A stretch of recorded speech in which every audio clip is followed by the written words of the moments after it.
Bien, son las 7:15 de este día viernes. Tenemos invitado acá en nuestro estudio. Está el doctor Ricardo Caponi, reconocido psiquiatra, escritor. ¿Cómo está, doctor? Gracias por estar acá. Tardes, bienvenido. Jesús. Hola, Carla. Voy a nombrar algunos libros que ha escrito, doctor. Psicopatología y semiótica de la psiquiatría, El amor después del amor, Sexualidad sana, pero me voy a quedar con dos porque creo que son los más atingentes para la conversación que vamos a sostener. Uno de 1999, entiendo. Chile, duelo pendiente, perdón, reconciliación y acuerdo social. Conceptos que viven o reviven con fuerza hoy. El otro es el último, Felicidad sólida, que habla también un poco del bienestar o la búsqueda del bienestar personal, pero también social. Hay muchas claves ahí en su libro. Generalmente partimos, doctor, con una pregunta, pero yo lo quiero invitar a que haga usted una reflexión respecto de algunas claves interpretativas de lo que está pasando. ¿Cuáles son algunos aspectos que usted rescataría para poder primero entender, interpretar y también vivir este proceso que nos ha afectado a todos por igual y en todas nuestras, diría, facetas como profesionales, personales, íntimas, como familia? ¿Qué ha podido rescatar usted? Se ha hablado, por ejemplo, de que acá ha habido una rotura de lo que fue una desesperanza aprendida, que había muchos inputs negativos, y esto estalló con rabia. ¿Cómo lo podemos entender a su juicio? Gerson, ya que mencionó el libro, el último, Felicidad sólida, que también está conectado con el duelo pendiente, porque son libros que a mí me han motivado mucho el análisis también social. De hecho, el libro Felicidad sólida termina con 3 capítulos referidos al malestar social. Y pongo el énfasis en que si no somos capaces de mirar el malestar social, podemos tener dificultades hacia adelante. Que en el fondo es exactamente lo mismo de la dificultad que tenemos para ver nuestros malestares personales, para construir entonces una felicidad sólida. O sea, lo que nos hemos comprado es esta sensación de que la felicidad se puede improvisar teniendo buena onda, mirando lo positivo y tapando los aspectos de las emociones negativas. Y mi planteamiento es que mientras no elaboremos y podamos escarbar y masticar y morder el polvo que nos ponen las emociones negativas, no somos capaces de construir una felicidad sólida. Entonces, esta cosa un poquito prestada de la cultura americana, de que la felicidad se consigue rápidamente, que es propia de la sociedad de consumo, nos ha llevado también a una misma aproximación al interior de la sociedad. O sea, podemos ser una sociedad feliz en la medida en que tengamos crecimiento económico y podamos consumir. Y nos vamos dando cuenta de que en el fondo había un malestar social alto. Entonces, sobre una felicidad liviana, que podríamos decir que era la satisfacción con la vida, y que la gente decía ser feliz o muy feliz en un 80%, en esas estadísticas éramos el país más feliz de Sudamérica y el tercero en Latinoamérica y el 24 en el mundo. O sea, estábamos muy bien rankeados. Pero desde el punto de vista del malestar emocional, estábamos muy abajo. Y eso es lo que explotó. Y no había acá, doctor, usted entrega varias claves para entender estas cosas. Una tiene que ver precisamente con el nivel de ingreso de los países, y habla de la barrera de los $17.000, por ejemplo. De ahí para arriba no hay mucha diferencia para ser feliz o menos feliz. Pero para ser feliz o menos feliz en el sentido de esta felicidad que estoy hablando, que se llama satisfacción con la vida. Claro. Y en ese sentido estábamos bien. Habíamos superado la barrera de los $20.000 per cápita, ¿no es cierto?, anuales. Estábamos en 26, ¿no es cierto? Y en ese sentido Chile estaba muy bien. Y de hecho sigue estando bien. Pero en promedio, doctor. Claro. O sea, lo que voy yo que... No en promedio, no. 80% de los chilenos dice ser feliz o muy feliz. Independiente de si ese ingreso es promedio o no, es el promedio per cápita de los países. Ya. Ahora... ¿No había dos Chile acá? ¿Dos realidades? No es que haya dos Chile. Hay dos maneras de ser feliz. Una que es esa, y que la tenemos muy bien lograda, y de hecho no hay que menospreciarla, porque ese es un colchón sobre el cual nos hace pensar que este fenómeno social no va a destruir a Chile. Ese es mi planteamiento. Porque hemos logrado nosotros algo que no se improvisa. Mi sensación es que eso es un aspecto positivo de este país, que sirve como una reserva, una cierta capacidad que nos va a permitir salir adelante de esto. Eso es lo que yo pienso. Pero por otro lado, hay un malestar alto que tiene que ver con las emociones. O sea, Chile tiene un nivel de malestar emocional muy alto porque la gente lo pasa mal día a día. Tú me puedes decir, ¿son dos Chiles? No, son dos maneras de sentir la felicidad. Una mujer puede tener 7 hijos y usted le pregunta, ¿y usted está satisfecha con la vida? Muy satisfecha. Pero ¿cómo lo pasa día a día? Como el forro. Doctor, y ahí está y ese es el malestar que tenemos hoy día. Y en ese sentido estamos al margen de lo que usted llama, y que otros especialistas, digamos, que usted recoge en su libro, la excepción latinoamericana. Que digamos que con pocos ingresos también en algunos países es muy feliz o más feliz incluso que otros países. Es muy interesante eso porque Latinoamérica tiene un rendimiento alto por dólar respecto de su felicidad comparado con otros países que tienen el mismo ingreso. Latinoamérica es más feliz, pero Chile se ha ido desmarcando. Y se ha ido desmarcando porque justamente ha sido una sociedad que ha tenido un crecimiento, un desarrollo, pero al mismo tiempo un individualismo, un consumismo, un hedonismo altísimo, una competencia alta, una desconfianza, corrupción, que van todos más o menos asociados con este desarrollo. Y en ese sentido Chile entonces ya no tiene el rendimiento que tienen los países latinoamericanos habitualmente, que tienen mucha preocupación por la vida afectiva, mucha preocupación por la vida familiar, relaciones con algún grado menor de corrupción y de confianza, etcétera. Ahora, ¿a qué le llamamos felicidad? Ya para ir como a lo más básico de este análisis, porque en lo individual siento que es bien personal la determinación de lo que para cada uno es felicidad. Y desde el punto de vista de lo colectivo, ¿cómo podemos colectivamente determinar si somos un país feliz o no? De esto siempre me han generado muchas dudas esas encuestas que se hacen sobre el nivel de felicidad. Por eso no necesariamente es lo mismo bienestar, satisfacción y felicidad. Claro, por eso esto se ha transformado en estudio científico porque hace 20 años se ha ido dando cuenta los países y los estudios en general de que la estabilidad de las naciones tiene que ver con el nivel de bienestar, de calidad de vida, de felicidad. Y por lo tanto esto se ha traducido en centros de estudio internacionales bastante serios. Ahora, la definición de bienestar subjetivo, que es lo que se llama felicidad, tiene dos ramas. Una que es satisfacción con la vida, que es que a uno le preguntan, usted de 1 a 10, ¿cuán satisfecho está con su vida? Y eso es muy importante, es una variable importante. Y la otra variable para medir felicidad tiene que ver con medir el nivel de bienestar emocional que uno tiene hora tras hora. O sea, una persona que se levanta en la mañana, estamos suponiendo un empleado cualquiera en Chile, a las 5 de la mañana, que no pudo dormir bien en la noche porque llegó muy tarde, porque se quedó jugando con los aparatos electrónicos, porque además el transporte lo demoró mucho en llegar a la casa, que parte con temor por las calles porque no sabe si lo van a asaltar, que llega a una movilización incómoda que va a tener que viajar 2 horas. O sea, esa persona puede estar satisfecha con su vida porque está mucho mejor que lo que estuvieron sus padres y que cuando él era niño, pero está con un nivel de malestar alto. Eso es lo que se expresa en malestar social. ¿Y es incompatible ese malestar con la felicidad? No. Uno puede ser feliz e infeliz al mismo tiempo. Feliz como satisfacción con la vida e infeliz con ese malestar emocional. El ejemplo que le acabo de dar, que es muy típico, una mujer con muchos hijos está satisfecha con su vida, pero está con un malestar emocional muy grande.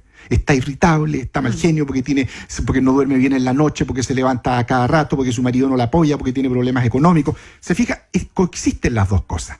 En este país tenemos un nivel de felicidad como satisfacción con la vida alto. Tenemos un nivel de felicidad como bienestar emocional bajo. ¿Y ese malestar necesariamente algún día emerge y le pasa la cuenta como esta felicidad? Claro. O este bienestar relativo que uno creía tener. Así es. ¿Eso es lo que está pasando hoy? Exactamente. Se lo pongo en un tema en un tema de mi trabajo clínico. Yo recibo pacientes en la edad media de la vida muy exitosos y que como satisfacción con la vida están muy satisfechos. Tengo una familia, he ganado cualquier cantidad de plata, me ha ido bien en mi profesión. Pero sabe, doctor, no sé por qué siento un vacío terrible. Las cosas ya no me llaman la atención. A veces me siento angustiado, estoy deprimiéndome. Esa persona no cultivó el bienestar emocional. O sea, esa persona por triunfar en la vida, por tener hartos ingresos y porque ser un profesional exitoso y famoso, no cultivó estos otros aspectos que tienen que ver con el bienestar emocional. Y entonces en la edad media le empieza a pasar la cuenta. Y empieza a producirse una sensación de que no me nutrí realmente de lo que era la vida emocional y la vida afectiva. Y ahí viene la crisis. Eso es lo que pasa en Chile. Y esa crisis, esa crisis, o sea, significa necesariamente que cuando emerge este malestar, uno lo enfrenta, que eso es lo que entiendo que usted dice. Exactamente. Estaría haciendo hoy Chile. Necesariamente después, al enfrentar ese malestar, tú logras curarlo, logras sanarlo y erradicarlo definitivamente y vivir esa felicidad o ese bienestar pleno, ¿o no necesariamente? Tu pregunta es clave. Depende de cómo hagas experiencia de la crisis que has vivido. Una crisis mal vivida es una crisis negada, racionalizada, superficializada o demasiado agravada con la sensación de que uno perdió y cayó en la más profunda de las desilusiones, autoflagelaciones y desesperaciones.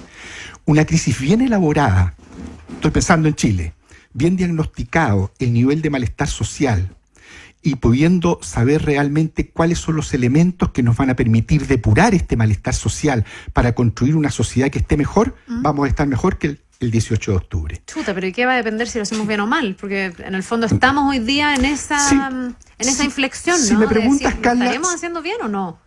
Si me preguntas, es difícil hacer el diagnóstico cuando uno está sumergido en la situación de crisis. No hay perspectiva aquí. Claro, cuando uno está sumergido en la situación de crisis, y lo pongo en relación a mi trabajo clínico, la verdad es que primero uno tiene que hacer un diagnóstico acertado y no hay que precipitarse en tomar medidas, porque si uno toma medidas muy precipitadas, tapa la crisis y no la reconoce.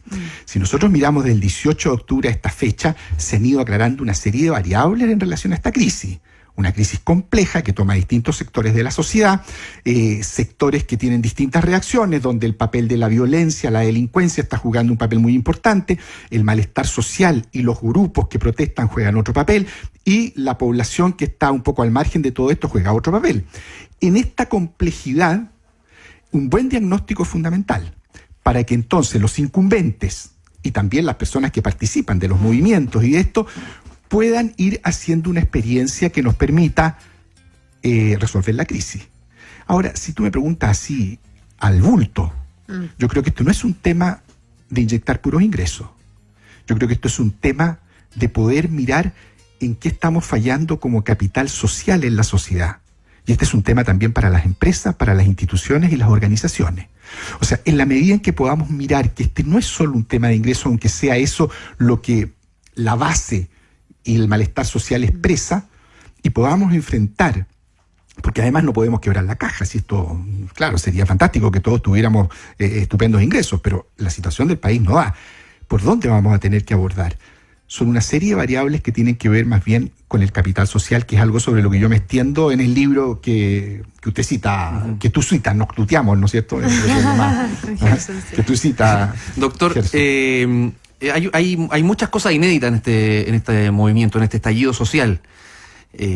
Una de esas tiene que ver con acéfalo, ¿no? La manera en que se relaciona además todos estos grupos, que son muchos grupos, o sea, está bien atomizado todo esto.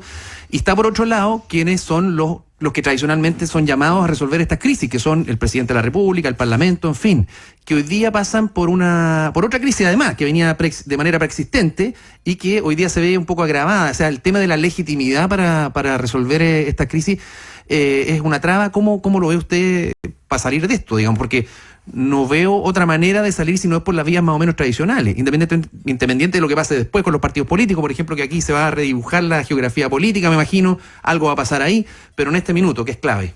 Desde mi oficio, digamos, lo que yo puedo aportar, yo creo que aquí hay un tema fundamental en la comprensión de la violencia.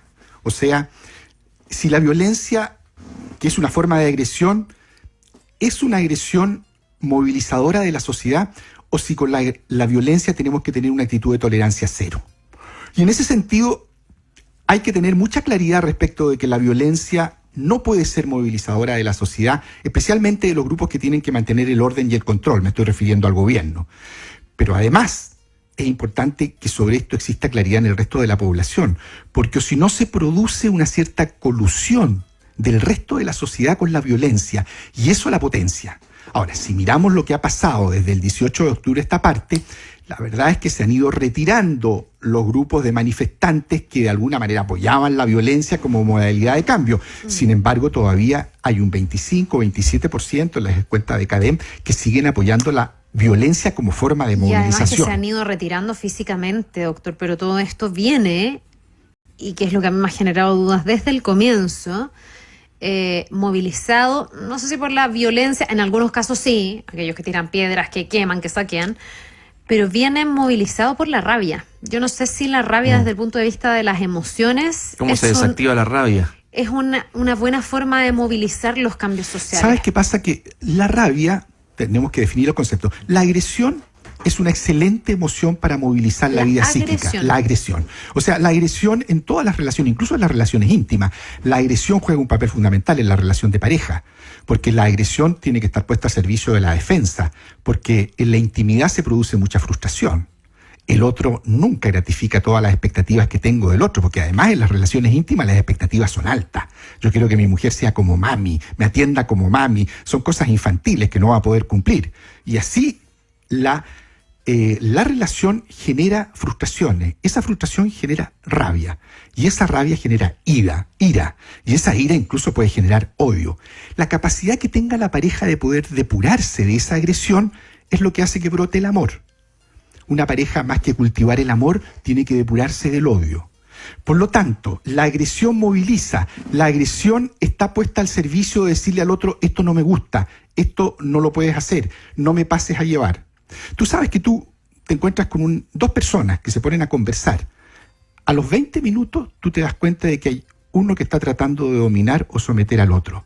La tendencia que tenemos los seres humanos a las relaciones de dominio-sumisión son muy grandes. Por lo tanto, la agresión al servicio de la defensa es muy sana. Esa es la agresión como agente movilizador de las relaciones humanas. Lo que pasa es que la agresión tiene muy mala prensa en la cultura judío-cristiana porque se ha transformado en una especie como de algo malo. No, la agresión bien manejada es muy importante. El punto es cuando en la pareja el que se frustra y se enrabia no solo no lo dice en palabras, no solo no lo discute, incluso puede hasta gritarlo y pasa al golpe. Cuando se cruzó esa frontera, nos instalamos en la violencia. Y esa frontera la tenemos muy clara hoy día los ciudadanos. Nosotros sabemos que en una pareja, si el hombre golpea a su mujer, tiene una pena incluso de cárcel. Pero eso no lo tenemos claro en el movimiento social. Tenemos la sensación de que puede haber violencia, podemos destruir un local, podemos dejar a estos locatarios en la calle, podemos destruir algo, un monumento público, podemos hacer una serie de daños y sin embargo pensar que eso es un agente movilizador.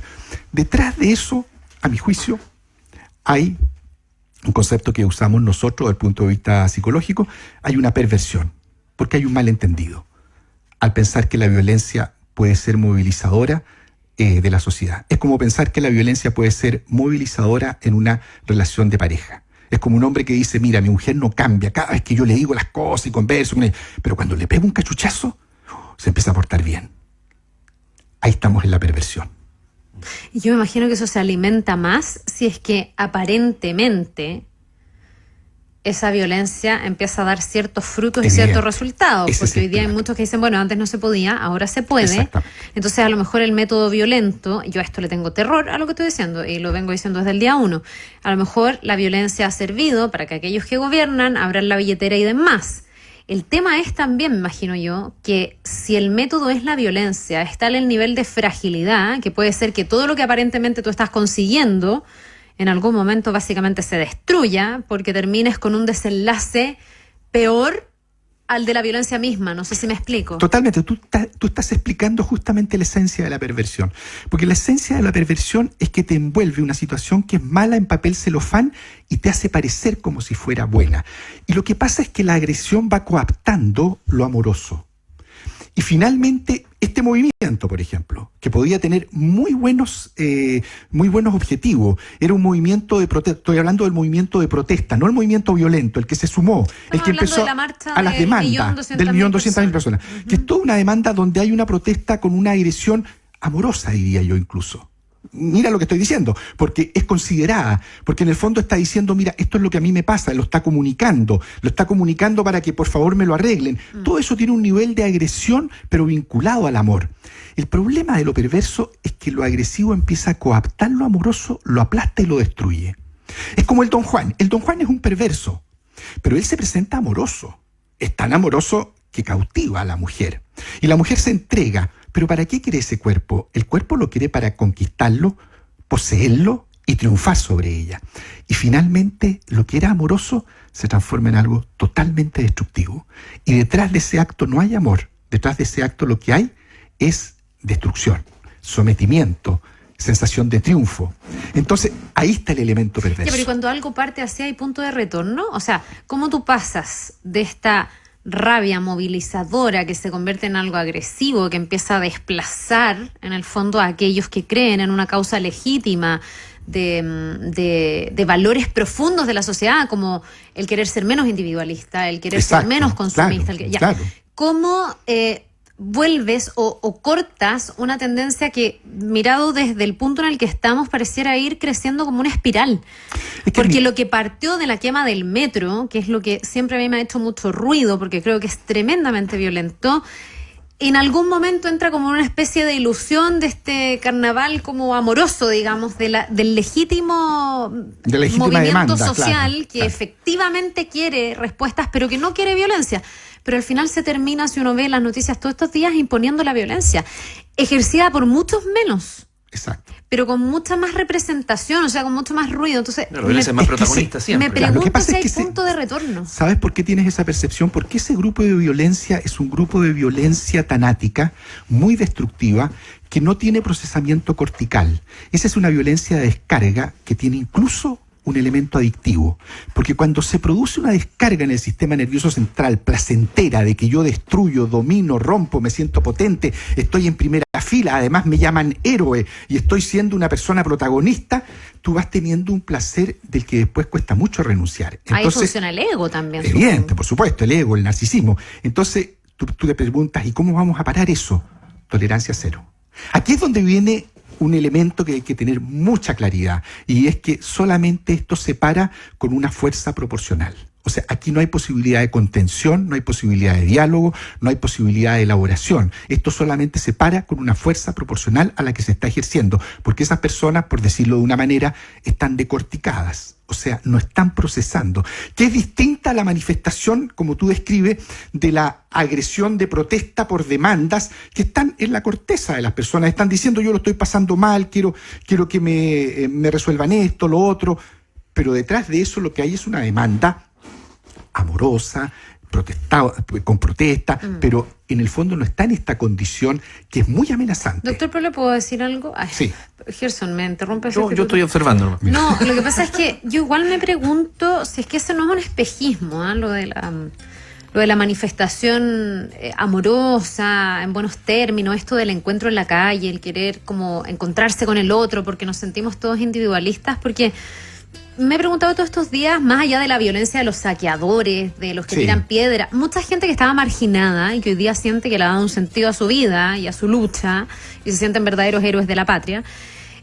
Nuestras relaciones, yo siento que hace mucho tiempo son muy agresivas y muy violentas. Sí, Chile es un país que tiene un bajo capital educativo. Claro. Es cosa de ver lo peor de lo nuestro, que son las redes sociales, cuando nadie puede emitir una opinión sin que... O sea, tú pones buenos días. Y la cantidad de gente que te va a decir, para ti serán buenos, tú que vives en tu burbuja, para mí no son buenos, son pésimos días. El nivel de agresión, y yo creo que eso, por ejemplo, cuando hablamos de bullying en los colegios, siempre me he preguntado por qué lo hablamos desde el punto de vista solo de los niños, cuando tenemos adultos tremendamente agresivos, cuando obviamente que los niños han recibido ese ejemplo, gente que en la calle no es capaz de darle la pasada al que va al lado. Ayer me tocó ver unos que casi se terminaron apaleando en la calle porque uno se agarró con el otro. Entonces uno dice, esta es una sociedad que venía muy enferma. Carla, tú estás describiendo lo que yo definía como malestar social. Como fuente del malestar social es el malestar individual, malestar emocional individual. ¿Qué significa el malestar emocional individual? Altos niveles de rabia, no tramitadas, digamos, altos niveles de angustia, altos niveles de culpa, de tristeza, de pena, de asco. La discriminación es el asco. Altos niveles de que lo que el otro es y representa, yo la verdad es que lo botaría por la basura. O sea, esto es el malestar emocional, y de esto no nos hemos preocupado porque, afanados en poder salir de las condiciones en que estábamos para poder obtener bienes materiales, hemos optado por el modelo que es el que genera más riqueza.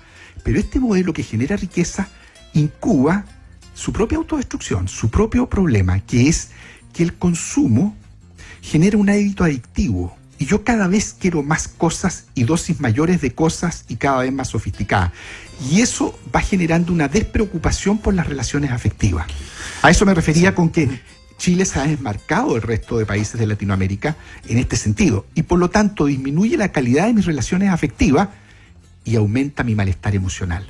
Porque lo único que se ha demostrado que contrapesa el malestar emocional que viene de la rabia, la tristeza, la pena, es la relación afectiva, cercana, cariñosa, amorosa, etc. Pero cuando estamos invadidos en una sociedad que desvaloriza eso, estamos proclives a mucho malestar social. Esto es lo que vamos a trabajar. Esto es lo que vamos a tener que tomar conciencia, porque nos quedan 20, 30, 60 años con niveles de ingresos parecidos a los que tenemos. No seamos ilusos. Ricardo, ¿Cómo vamos a poder mantener una sociedad con niveles de malestar social altos si es que no enfrentamos cuál es la génesis de este malestar, pero desde una perspectiva distinta al ingreso y al consumo? Ricardo, una última reflexión, si nos puede hacer respecto de, a propósito de bienestar emocional, o malestar emocional y malestar social, de la estructura de nuestra sociedad, de nuestra característica incluso geográfica de segregación, Sí. de ellos y nosotros, el trato que nos damos entre nosotros. Evidentemente eso estructuralmente contribuye a engendrar más malestar social y personal. Exactamente. Lo que pasa es que aquí hay un juego de ir y venir, porque construimos estructuras, leyes y formas que provienen de nuestra misma concepción de la vida, donde no le damos margen a la importancia de las relaciones afectivas, margen a la importancia de la relación con el otro diferente, que me cuestiona, que me muestra un horizonte en la vida que es distinto al que yo vivo, que puede tener otras características, pero que me puede enriquecer. Entonces voy O teniendo... sea, cohabitamos pero no coexistimos. No coexistimos. Entonces, vamos tomando medidas que van profundizando esta segregación y este empobrecimiento afectivo en todos nosotros, y al mismo tiempo nos vamos preocupando poco de cultivar esta dimensión de la vida que es fundamental para no caer en el malestar que estamos. Doctor Ricardo Caponi, muchas gracias por estar con nosotros, por estos minutos que han sido muy, muy edificantes, ilustrativos además. Va a estar disponible esta entrevista luego en nuestra página web, y aprovechamos de recomendar este libro, su último libro, Felicidad Sólida, que aborda muchos de estos aspectos tan atingentes. Usted dice que yo voy en la mitad, y usted dice que concluye con el tema del malestar social, yo voy en el personal nomás. Los últimos 3 capítulos son una aclaración de en qué consiste el bienestar como satisfacción con la vida, el bienestar, la felicidad, en qué consiste la felicidad como bienestar emocional, y qué es lo que habría que hacer para poder mejorar el malestar social que inevitablemente se produce hoy día en la sociedad occidental al interior del modelo liberal. Muchas gracias, doctor. Esto ha sido un placer psíquico, como ustedes denominan. Qué bien. No sabes cuánto me alegro. Encantado de estar Muchas acá. gracias. Gracias.